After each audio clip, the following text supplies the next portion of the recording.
This is a TLDR tier list for next week's Mutation. This is based on solo play because your ally is a random factor that cannot be accounted for. Also, this is based on above average co-op knowledge. Mechanical skill is not that important in co-op. Adjust these rankings based on your own knowledge and skill level. This one's gonna be quick because this is one of the easiest mutations on Scythe of Amon. So let's go. Karax S because he can do his usual just Spear of a Dune on everything. If you only have a few units on the map, fewer than 5, Orbital Strike won't hit, and you have Unity Barrier to defend against going nuclear, you can also just run away. If you hide over unpathable terrain until it's time to attack the slivers, then you will have a less chance of getting nuked, and even if you get nuked, you should have like an extra observer nearby. And yeah, so very strong. Zeratul you don't trap the artifact, you just collect artifacts and project cannons and you'll eventually win. Nova, with P3, you can basically nuke all the enemies around the sliver, then use your liberators. You can fly in from the side where they're less likely to get nuked. You'll take out the sliver very, very quickly with all the damage that the liberators do and then get out of there. Vorazun, time stop, right click the sliver and then kill everything. Yeah, so and then you pretty much defend at home until you have time stop ready and you just repeat.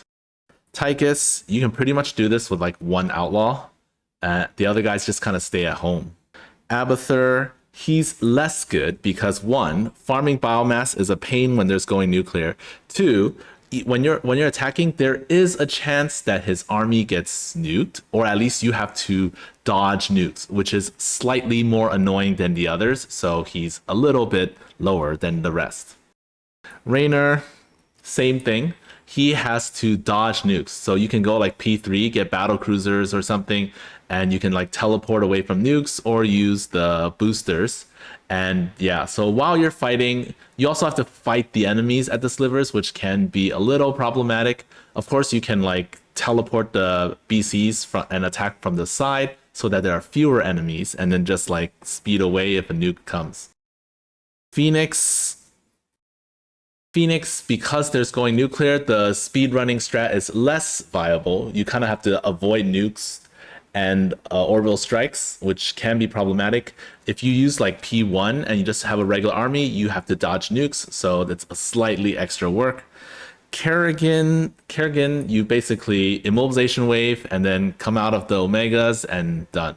Artanis, you do the usual sliver sniping strats on one base, and yeah, you don't really need any help. Zagara, very easy.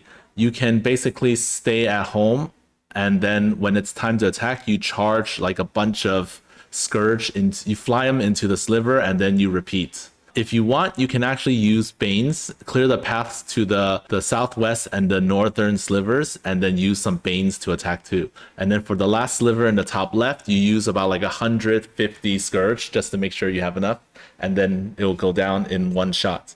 Han and Horner. Han and Horner is good because starting from the 3rd sliver, you can use both call downs to kill everything. And once you kill everything around the sliver, you're just using like Reapers and Hellions to deal the rest of the damage. You can also use Magmines to stop the enemies from spawning. Like you can spawn camp all or the majority of the enemies, and you just kind of stay at home while you stay at home and build your army. Stedman, there isn't much to say. He just doesn't care about anything. You have Green Zone, you have Lings that don't care about nukes. Stukov's problem is that if you're using P3, you might get nuked along the way, and if you're using P1, you have to dodge nukes, so slightly problematic. Swan, normally Swan would be in S, but he has 2 ways to do this. He can do the slow drilling plan, which is similar to Karax using Spear of a Dune, but with going nuclear and stuff, you can't have too many factories, and the factories might get nuked, so not good. That's 1. 2 is if you use Wraiths, then you have to dodge nukes like these other guys. So your army might get nuked, and that's no good. Manx, very easy because you can just So if you want, you can take the natural, then ESO everything except the top left, but you should nuke the top left before killing the other ones. So if you use a nuke on the 4th or 5th sliver, it might not die in one shot. So it's best to take care of the top left with a nuke as the 3rd one. Alarak's similar.